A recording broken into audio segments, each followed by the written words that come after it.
Olá, pessoal, eu sou Cláudio Cardoso, este é o Collab Trends, o podcast de entrevistas do Banco Alfa, que a gente conversa sobre transformação digital e cultural, inovação, startups, porque esse podcast nasceu no nosso programa de inovação, o Alfa Collab, daí o nome do programa, né? Collab Trends.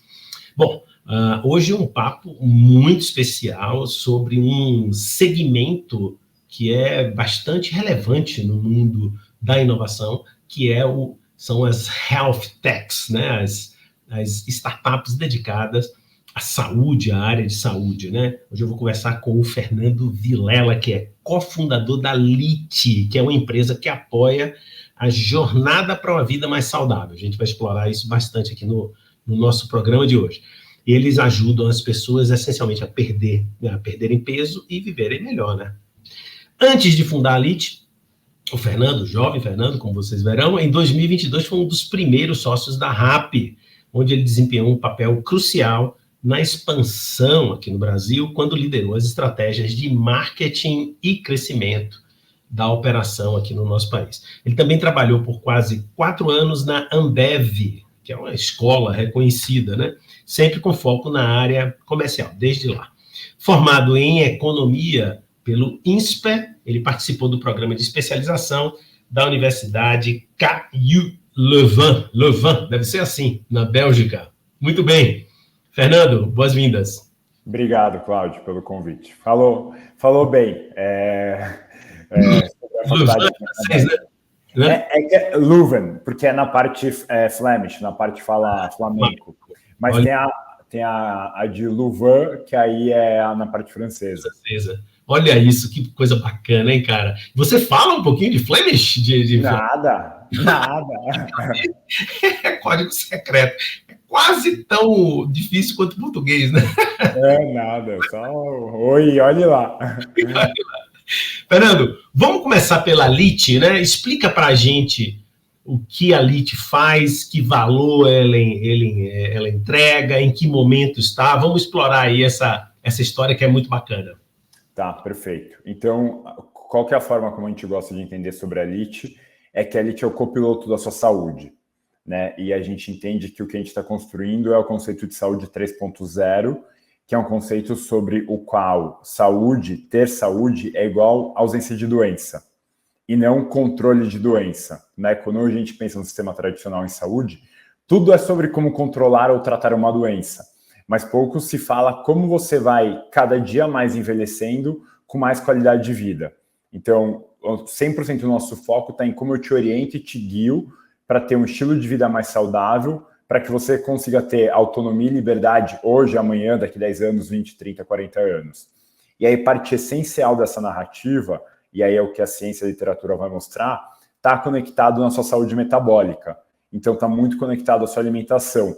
Por isso que a gente tem um foco tão grande na parte da alimentação, porque na nossa visão, se você não tiver controle da sua alimentação, você sempre vai virar refém de um medicamento ou de algum tratamento. Enquanto, se você começar a controlar e ter uma alimentação saudável, uma alimentação equilibrada, você vai mitigar todos os riscos de doença cardiovascular, de desenvolvimento de câncer, de Alzheimer, demência, enfim, a gente pode ter um caminhão de lista de doenças para falar, mas esse é o grande foco que a gente tem como companhia.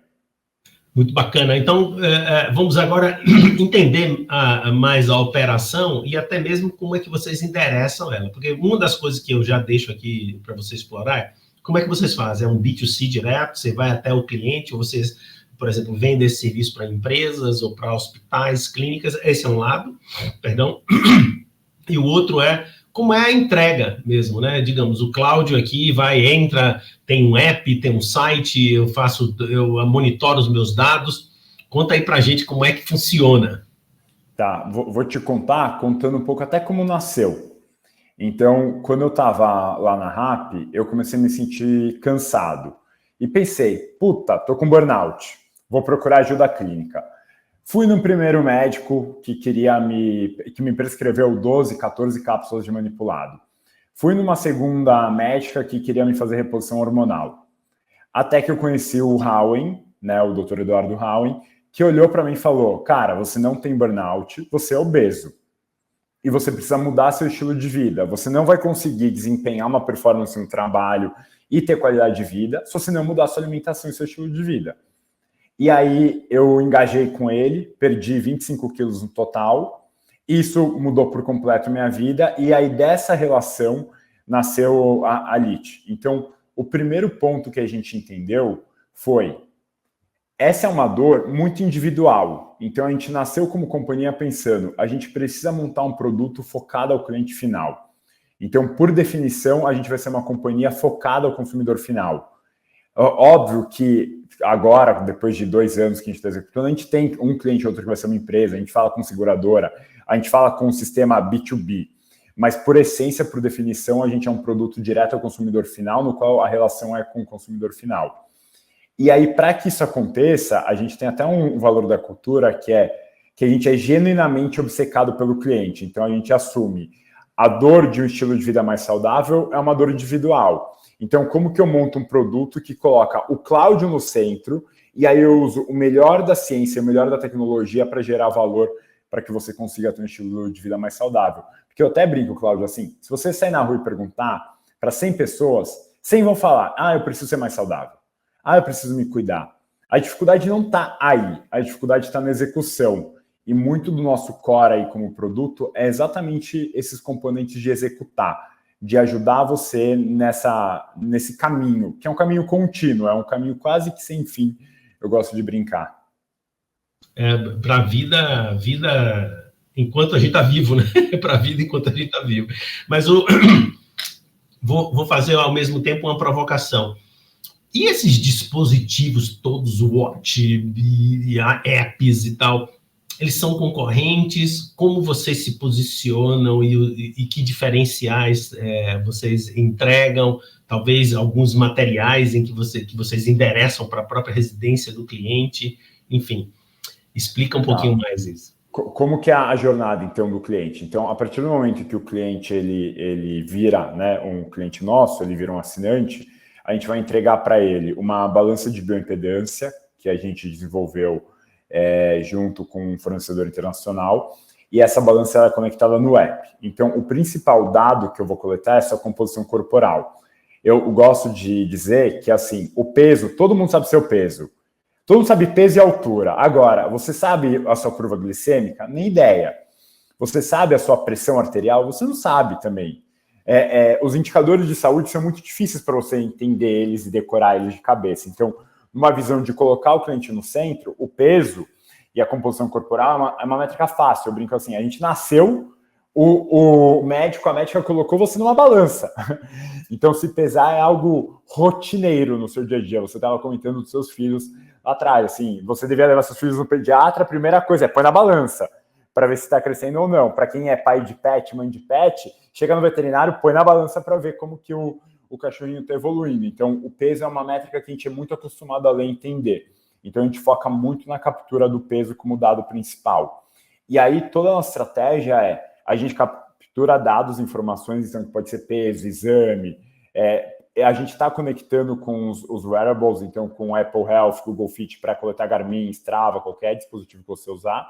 Mas como eu capturo esse dado, aí eu processo esse dado por um time multidisciplinar, então cada paciente tem alocado para ele um médico, um cientista comportamental e um nutricionista, e aí eu volto com essas informações com cuidado proativo, que pode tanto ser um cuidado proativo diante consultas recorrentes que a gente tem, como também, esse é um pilar central para a gente, é a interação diária e de fácil acesso entre médico e paciente. Então, você tem um grupo de WhatsApp com essa sua equipe de saúde, que você pode entrar em contato com eles quando quiser e quantas vezes quiser.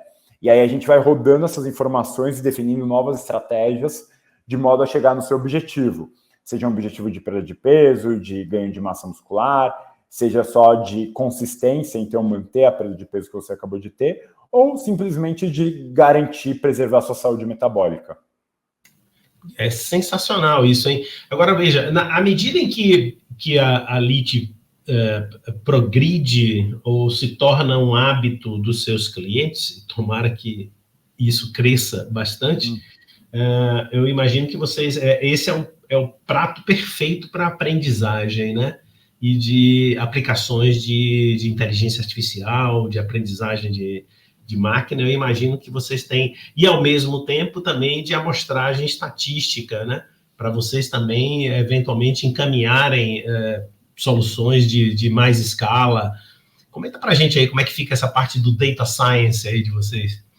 Essa é a parte que me fascina, porque hoje, quando a gente olha, a gente é disparado para aqueles que são nossos clientes, o provedor de saúde que mais tem informação. Então, pensa que em saúde tudo é espaçado, né? Você vai no médico, aí você vai no laboratório, aí depois você volta. Quando volta, né? Muita gente acaba nem voltando.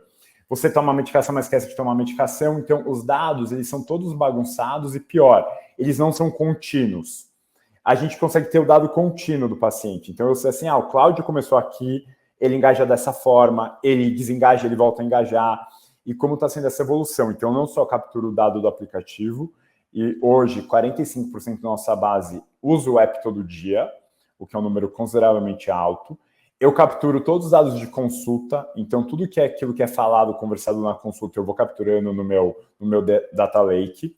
Eu capturo todas as interações do grupo de WhatsApp, igual você mencionou, então também eu vou capturando isso. A gente tem comunidades, mais da metade da base tem alguma comunidade, desafio de ficar sem comer doce, rede de receitas, onde as pessoas postam receitas saudáveis, então a gente captura essa informação também. E agora que a gente tem bastante dado, a gente está começando a cruzar para justamente dar ganhos de escala, ganhos de produtividade. Então, um exemplo de um dado bem curioso. Para efeito de desfecho clínico, e desfecho clínico para a gente é perda de peso e manutenção nesse peso saudável, a gente sabe que a consulta, depois de um certo tempo, ela é irrelevante. Mais importante é o hábito, é o engajamento do dia a dia. Então, é um claro insight vindo de um dado que, com isso, a gente fala, então eu tenho que dobrar a aposta nos mecanismos para estimular o Cláudio a interagir com o aplicativo, vis-a-vis a dobrar a aposta no mecanismo para fazer o Cláudio para consulta. Até porque consulta chega uma hora que fica aquela coisa meio pesada, assim, que você fala, de novo, vou parar meia hora do meu dia para falar a mesma coisa de novo, né? Você prefere ter esse conceito de copiloto, de ter alguém que te orienta, te guia, mas não que está meio que te puxando pelo cabelo, falando, senta aqui do meu lado, deixa eu te explicar como funciona. Esse é um exemplo. Outro exemplo, para time de saúde, pensa que um desafio muito grande que a gente tem é sempre dispersão clínica. Né? Então, no limite, você pode ter um profissional de saúde falando algo que não é em linha com o seu protocolo. Então, até erro hospitalar, que as pessoas coincidentemente sabem como funciona, é um pouco parecido com o que é essa dispersão clínica. Com tecnologia, no hospital, o que o médico fala lá no seu leito, lá no quarto, você nem sabe, você nem vai lembrar. Com tecnologia, essa informação eu estou capturando. Então, eu sei exatamente quando eu tenho algum desvio da conduta clínica esperada, ou quando o médico, o profissional de saúde, pela autonomia dele, está tomando uma decisão diferente com a decisão que o nosso software está propondo, e aí eu consigo cruzar essa informação. Aí eu brinco assim, ele ganhou do nosso software? Ótimo, top. A gente vai lá, incorpora no software e vai deixando ele melhor ainda. Ele perdeu, a gente vai lá e reforça o treinamento para ele. Quem que sai ganhando nisso? O paciente, o cliente. Porque ele vai ter o mesmo nível de qualidade clínica, né, do Howen, digamos que é o meu cofundador aqui, meu sócio, para qualquer profissional que ele, porventura, encontrar aqui na Lite. Perfeito, perfeito. Agora, então, essencialmente é uma relação, digamos assim, a relação comercial de vocês é B2B, pelo que eu entendi.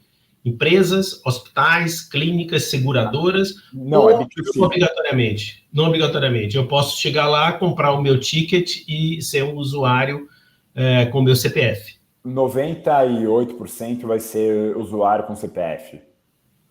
Perfeito, perfeito. Portanto, é uma estratégia bem, digamos assim, do ponto de vista empresarial agora aqui falando, é uma estratégia B2C, portanto, vocês têm um grande desafio de marketing, né? De Sim. Posicionamento e de desafio. Como vocês estão enfrentando aí esse desafio e qual a estratégia que vocês estão usando? Por exemplo, uma publicação médica, uma publicação de esporte, difusão nas academias de ginástica ou clínicas, enfim, eu estou aqui me metendo um pouco num assunto que eu não domino tanto, mas só para entender como é que está o desenvolvimento do negócio? Aí é muito legal essa sua pergunta, porque é muito do que eu vi na RAP, né? Que eu brinco e falo assim, a vantagem de ter visto, vivenciado e ajudado muito na construção da RAP é que alguns erros eu posso não repetir. Novos erros a gente sempre faz, mas né, errado às vezes nunca é algo bom. Então, por definição como estratégia, a gente foca muito em mecanismos de indicação.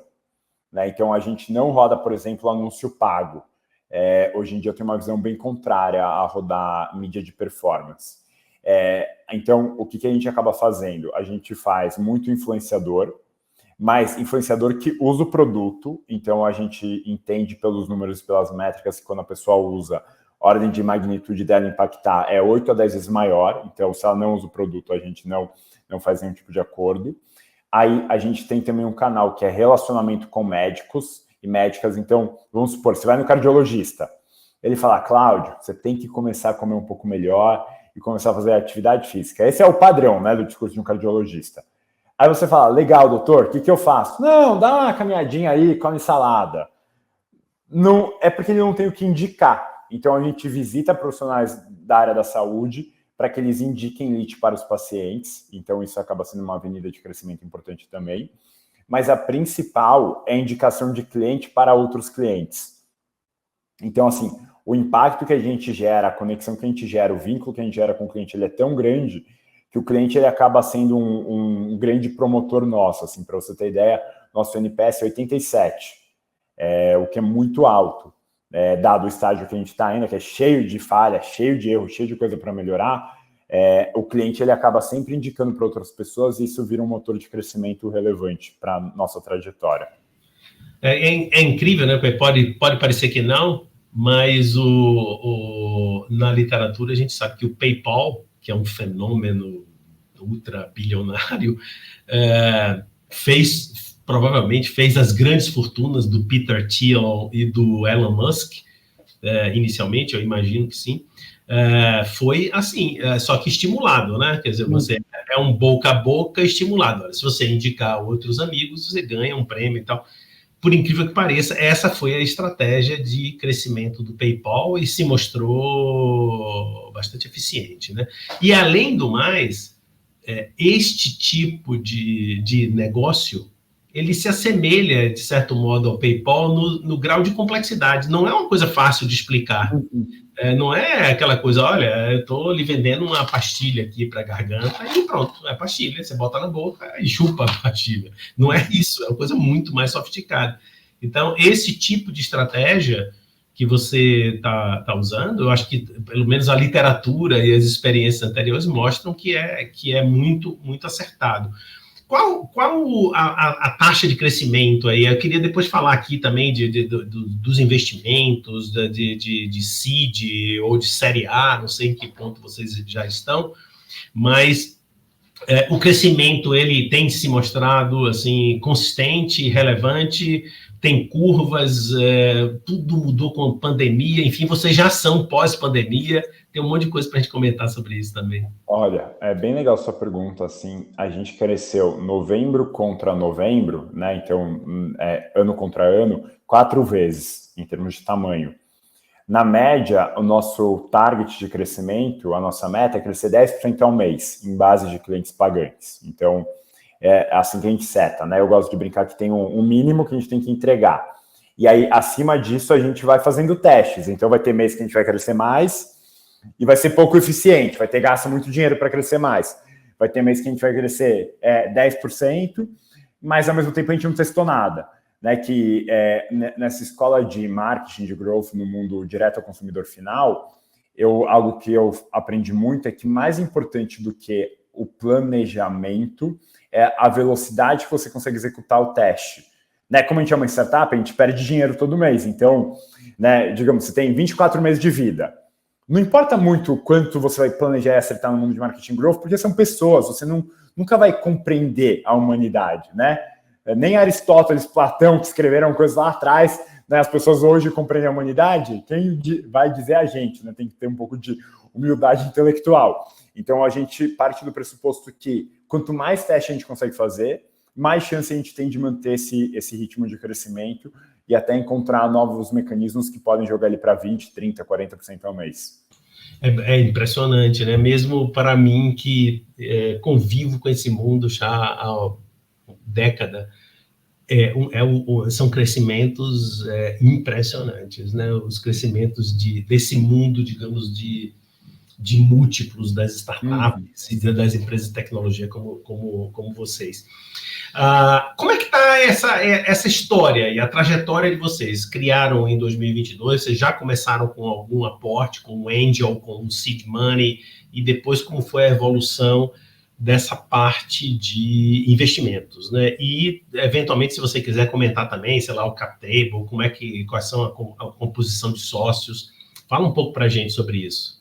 A gente começou, que eu brinco que a gente fez uma roda. A gente começou rodando um MVP, né? Aí financiado por mim e pelo Howen. Mas era o MVP do MVP do MVP do MVP. Que a primeira ideia da Lit era ser uma clínica online, um side business, assim, um negócio paralelo para a gente. Mas a gente viu que o impacto era tão grande que logo a gente foi falar com os fundos de VC.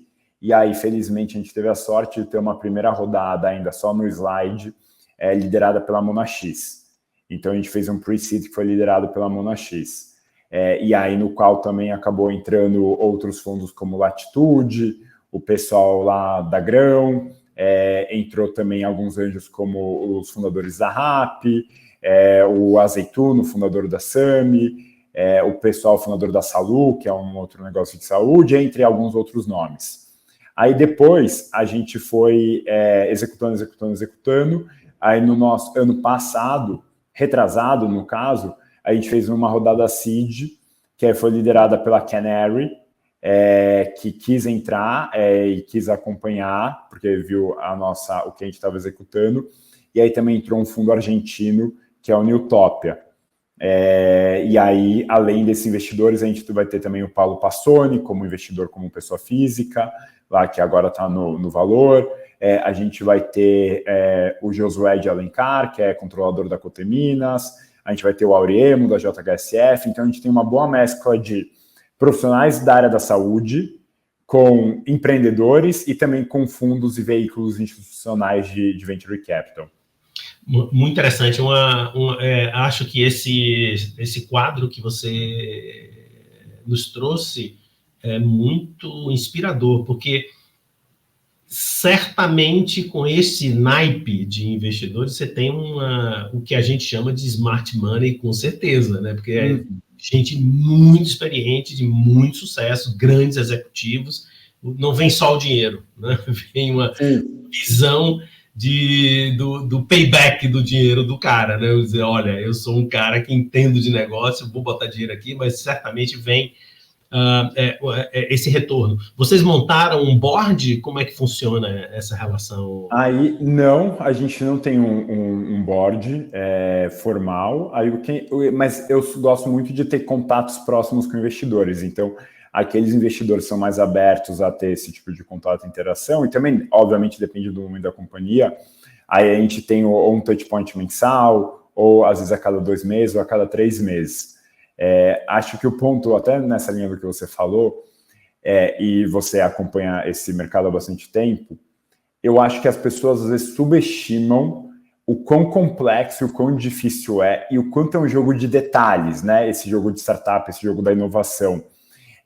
E eu bato muito nessa tecla que fala, você tem que ser obcecado, né?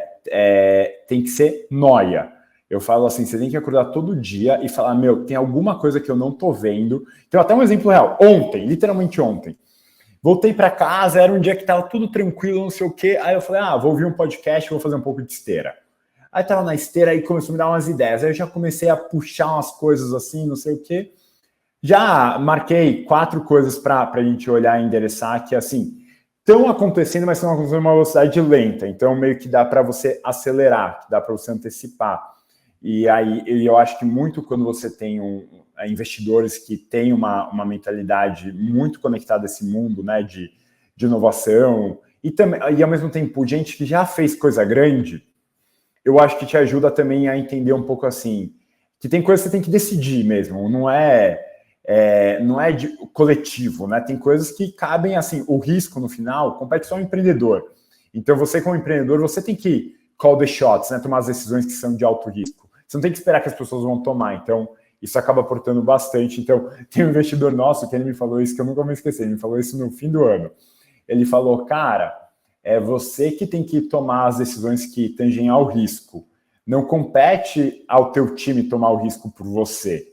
O teu time não vai tomar o risco, eles vão otimizar para jogar seguro. Você tem que chegar e falar, cara, eu acho que isso dá para acontecer, eu preciso que isso aconteça, e eu tô ok, confortável com o risco dessa decisão.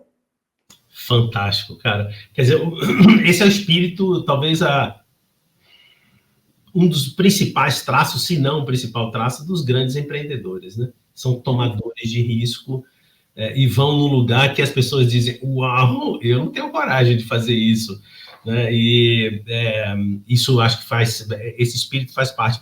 Agora que a gente está vivendo aqui, tem o Australia Open, né, de tênis, esses grandes jogadores, gênios do tênis, aquele jogador jovem Alcaraz da Espanha disse, o Djokovic, ele é um psycho, ele é um psicopata, só pensa naquilo e imagina, né? Quer dizer, para o cara chegar naquele nível de perfeição, é bem isso mesmo, né? Você vira um maníaco com aquele negócio. E, claro, buscar esse equilíbrio é importante, mas estar mergulhado num negócio é isso mesmo. Você está na esteira pensando nisso, está no banho, está pensando. E é nesses momentos que se cria, né Fernando? Tem essa... É sacrifício, né? No limite, assim. De relaxamento é onde as ideias, né? Total. Isso é. Que é outro ponto também que eu acho, às vezes, muita gente, né, nessa cultura de trabalho, e eu já me vi nesse lugar várias vezes, você começa a querer, assim, trabalhar 90 horas por semana, 90 horas, assim, por dia, sei lá, qualquer horário, carga horária, assim, que beira o bizarro. E você vai conseguir produzir? Vai. Mas a dificuldade é que se a sua cabeça não estiver um pouco vazia, você não pensa em como melhorar. Né? E eu gosto muito do conceito de artesão. Assim, uma vez eu vi o fundador da Shopify falando isso, que para ele a empresa é igual você ser um artesão. Então você tem uma estátua, né, digamos assim, de madeira, aí você vai refinando um detalhezinho, não sei o quê, mas ele fala assim, se você não tiver a cabeça meio que com espaço para criatividade, você vai ver a mesma coisa todo dia e não vai achar que nada dá para melhorar. Agora, se você tiver com um nível de estresse um pouco menor, você vai falar, nossa, eu posso refinar esse pedacinho aqui da minha obra. E aí, assim que você vai caminhando e vai conduzindo a cada dia. Muito bacana, muito bacana. O nome do nosso programa, Trends, né? Tendências, futuro, tem a ver com essa perspectiva, coisa que se fala muito por aí, né? Qual é a sua visão aí para esse tipo de atividade, né? Ou seja, levar aparatos, apoio, informação, tecnologia para a saúde do indivíduo. E nessa pergunta vai já uma provocação também de negócio, né? O que você consegue enxergar em perspectiva, ou seja, as pessoas vão crescentemente adotar isso, e que tipo de instituições podem vir a se interessar, ou potencialmente empresas, hospitais, empresas de saúde, seguradoras. Eu queria ouvir um comentário final seu, assim, com essa perspectiva. Não, ótimo.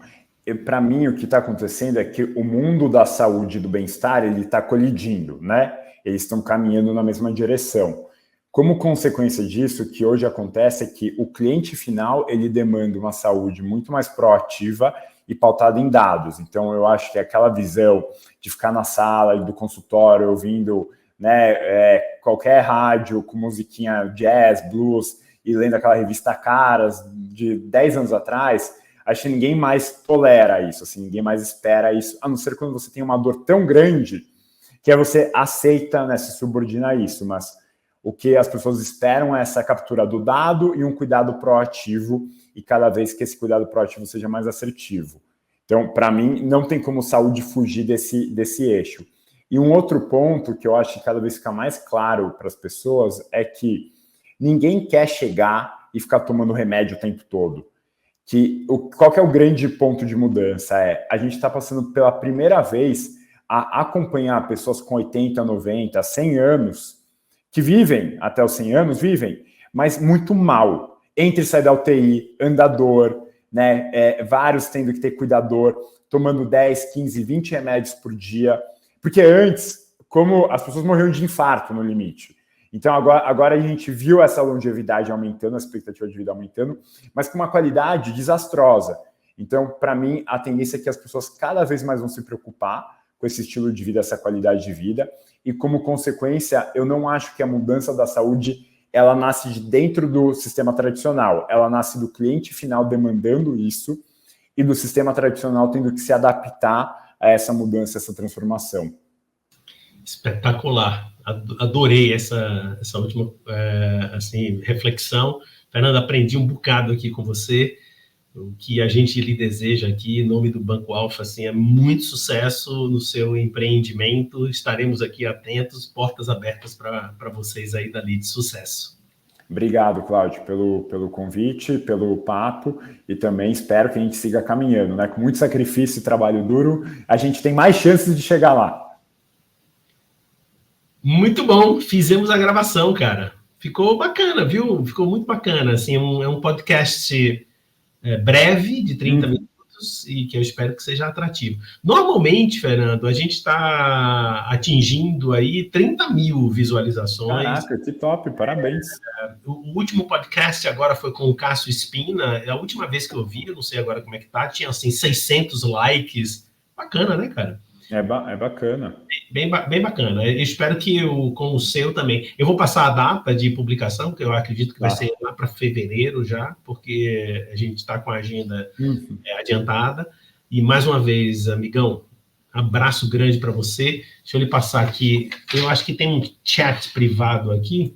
Deixa eu lhe passar aqui o meu celular com o WhatsApp. Você pode ficar à vontade. E aqui o meu e-mail. Pronto, fique aí, já anote, ficamos em contato. Um grande prazer lhe conhecer, Fernando. Prazer foi meu, boa semana aí. E precisando, estamos aí, vou te mandar um alô no WhatsApp. Manda sim. Tchau. Valeu, tchau. Obrigado, tchau. Chegamos ao final de mais um Collab Trends. Hoje eu conversei com o Fernando Vilela, que é sócio e cofundador da Lite. Então você já sabe, continue nos nossos canais aqui do Alfa, no Spotify, no YouTube, e até o próximo programa.